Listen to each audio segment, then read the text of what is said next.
The area around my house, I would say, it was really nice. I grew up in Westchester, Illinois. That's only about 10 minutes east of Oak Brook, which means that it's a really nice area. Oak Brook itself is a really nice area because they have tons of houses, big houses that are expensive and gated communities. But Westchester is kind of like the subset of that. And where you have your middle class people living in regular houses that have garages with them and that have enough space where you could actually pursue your own hobbies. You can do whatever you please. You can pursue whatever you like. So what this meant actually is me growing up as a little kid, I saw so many possibilities that I could have almost never imagined doing, right? It opened my eyes to things that I could do, hobbies that I could open up, other ideas in life that I could pursue, and having that freedom as well because of the space. So to give an example, when I was a little kid, I used to play a lot with Legos, and in order to play with Legos, you need a lot of space because there's tons of bricks, there's like different types of sets, and other sets are big, other sets are small. So to have that space in my house, which is just a one-story house with a basement underneath it, to have that space and to be able to build like that, it gave me such a big sense of creativity, such a sense of space, freedom. I could do what I please, and I loved it. And another thing that's good about Westchester is also the fact that it's green. Green by the fact that there's tons of lawns, there's tons of grass everywhere, there's trees everywhere. Everybody has a front and a backyard. And again, kind of continuing that theme of freedom and space, it gave me so many possibilities of what I could do as a kid. It gave me that really hard and really nice childhood sense, a sense of childhood. What do I mean by that? I could play, because I had such a big yard, I could play any types of sports that I wanted. I could play soccer, I could play volleyball, I could run around and play tag. I remember my grandfather also kicking a ball around with me. I remember my grandma chasing me up and down the hills over here, just west of my house. And behind me is also a middle school. So because the middle school was big as well, I had so many more possibilities. And I even remember biking across those hills, which is, it was just an absolute joy. The fact that you could go up the hill, and then when you were riding down the hill, you had speed. Just absolutely nostalgic memories.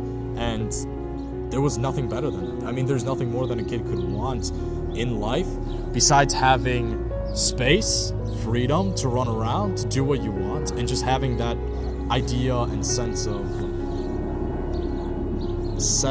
I would say space and like bigness, like massiveness, to do whatever they please, which is absolutely a beautiful thing. And I love that about my area, and I love the fact that I grew up in this area. Isolation, I would say, came as a big problem later on in my years. So it's occurred in my grade school. Well, it affected me in my grade school, but it occurred outside of my control. Because I came from a Polish background and a Polish culture heritage, I connect a lot better with people who are like-minded and culturally like-minded like me, so Polacks, for example. And in this area, Westchester primarily, there's a lot of middle-class Americans, Italians, some Indians, and some Germans living here, and those are primarily the cultures that dominate this area. But unfortunately, there's not many Polacks, maybe about like 5 families. I had a best friend who actually went to the same elementary school as me for the first, I believe it was, 12 years of my life.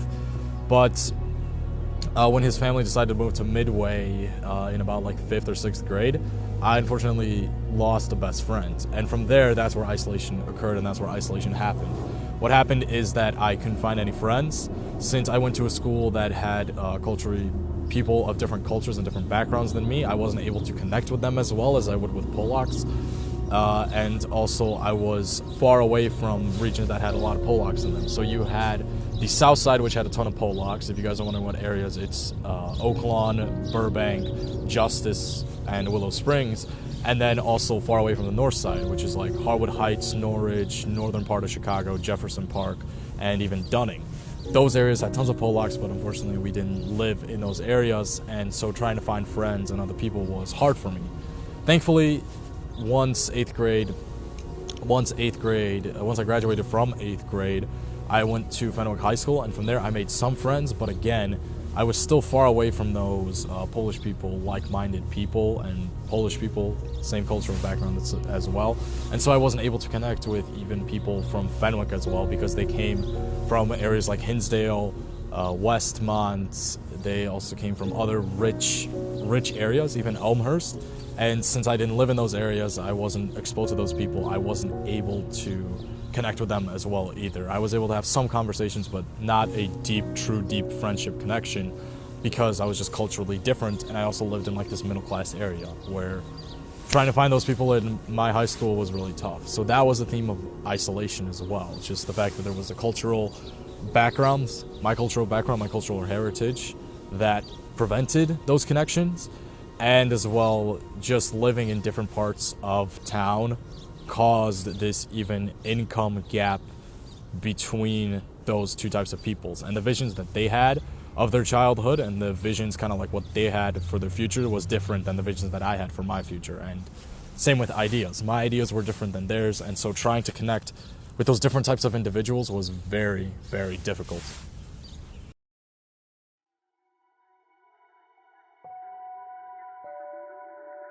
So I come from Berwyn, Cicero area, but I've moved a lot in my childhood, especially. Like my mom had me move like every year, just about.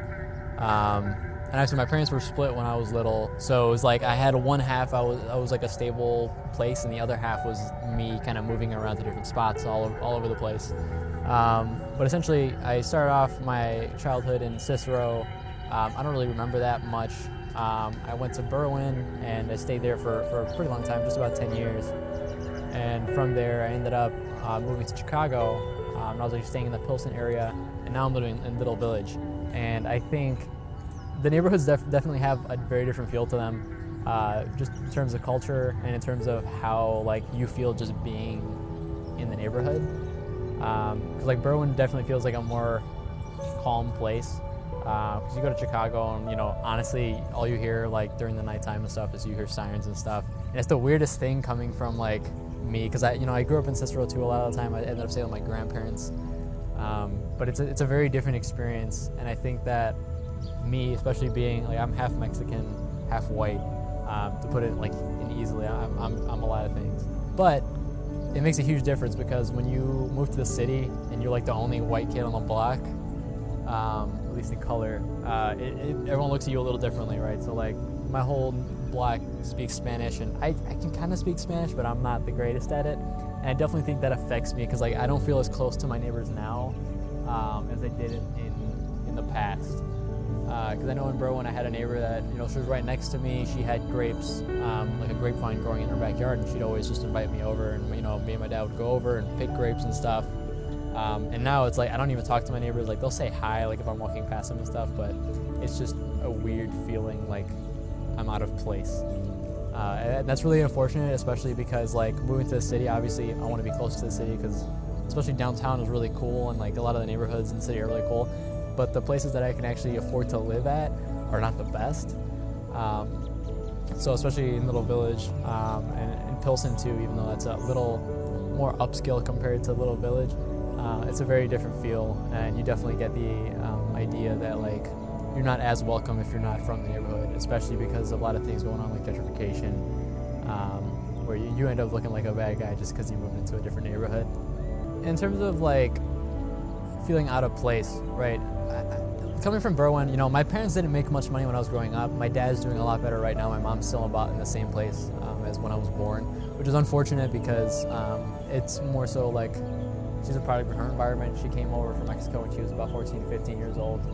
She never, you know, went to college or anything. And she has a position in HR, but they actually cut her pay because she doesn't have the qualifications. She has the experience, but she doesn't have the qualifications. And I think that's really just not a good situation to be in, especially when you're already grown and, you know, you have a house and so many financial needs, especially when a company cuts your pay, it makes it even worse. But I definitely feel that personally, because I've been going to private school my whole life, and definitely when I used to go to summer camp at the YMCA, a lot of the kids there went to public school, and their parents sent them there for the summer so they could keep working, you know, because they have jobs. And they'd always kind of poke fun at me because I went to a different school. they'd be like, oh, like, why don't you just go to, public school? Like, what are you, rich or something? And like, that's not really a bad thing to be called, but it's just weird being singled out for something that's not in my control. I didn't choose to go to any school per se. My dad kind of just sent me there, and that's where I went. Same thing goes for high school. Like, even though my dad makes good money and everything, and I never felt like I was in dire need for anything. I never felt like I was exactly wealthy either. Going to high school, I went to Fenwick in Oak Park, which is actually kind of nearby to where we're at right now, but it was just really weird sensing like the differences in people. Like, it was such a diverse school in terms of like personalities. Some people were, just straight rich, and they had lake houses, they'd have parties and stuff all the time, and I wasn't a part of that crowd. I didn't necessarily want to be, just because a lot of the people I didn't feel comfortable talking to. And that's a really unfortunate thing to say, especially in high school, because you're trying to be social with people. But, coming from a slightly different background and not having that same idea of like, oh, cool, like, I'll just spend money like this is normal. Like, I don't have that in me. Like, I definitely feel like I reflect, especially in terms of my family on my mother's side, just for the fact that I'm more stingy with my money. Like, I'll spend things if I save up for them and everything, but like, I'm not going to be going out just to like waste money on things that I don't necessarily need. And I think that's a real different thing, a real different feeling when you have that kind of background, especially in terms of financial status and in the neighborhoods you're at. You end up moving to a place that you can afford versus a place that you want to move. And I think that's a very kind of debilitating thing to have lingering over you when you're trying to figure out exactly like, am I going to make it to next month? Am I going to be able to pay these bills? Currently right now, like, I'm living in an apartment of my own, and it's definitely different when you have to have all of that financial responsibility be only on you. Because like, I wish I could move to like a cool area like Wicker Park or something, but like, realistically, that's not going to happen.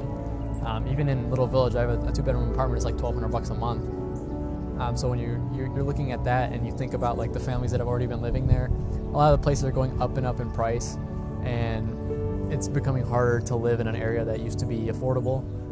And I think that's what people don't think about a lot of the time, especially in terms of like environmental factors, right? There's a lot more stress put on a person that is always thinking about money in terms of like necessity versus want. And it's definitely a huge thing when you're talking to people that don't necessarily come from the same background as you, because you get singled out for like, oh, like, I don't have money to do that, or like, I want to hang out, I can't buy food at the place we're going, or something like that. And it just becomes a normal thing. And I definitely know this, personally from a lot of my friend group. Like, I don't have very many friends that have a ton of money. So it's all kind of the same thing that surrounds me. And then when you feel that difference in energy or like difference in opinion, it's just nowhere near as comfortable to be around people that you don't necessarily have the same background as.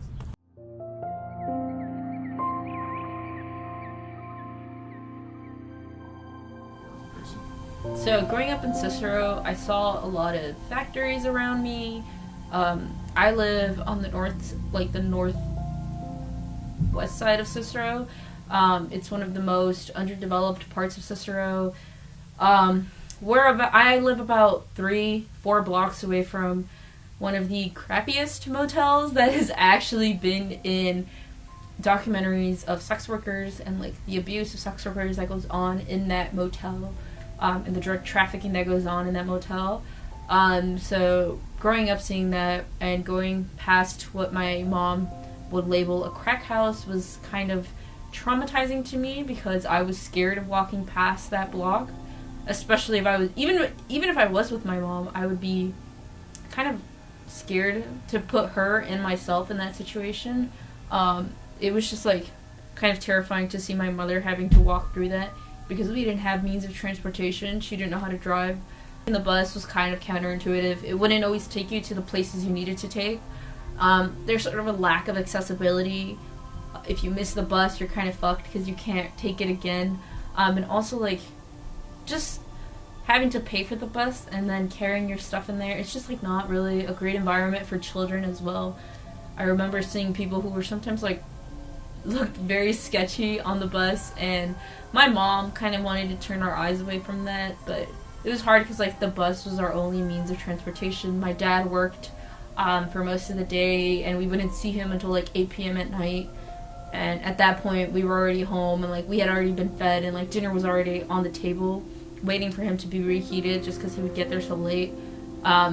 So we would spend like about an hour with my dad, and I don't know, it was. I just remember him like stretching after work because he used to be like a forklift driver at this factory before it got shut down in 2008. So basically, like, we would help him stretch out. I also remember like smells that were a big part of my childhood. I remember smelling weed a lot, and I didn't really know what it was at the time. I just remember my mom saying, oh, like, don't do that, no hagas eso, like, that's just skunk, you know. That was her go-to answer, and I know, like, at some point my mind knew it wasn't skunk anymore. It knew that was weed. So that was kind of interesting. I don't remember a lot of green spaces growing up. There definitely wasn't any forest or any sort of like natural area around us. A lot of my childhood, it feels very like dark and like cementy type stuff. So I just don't remember seeing many forests and stuff like that.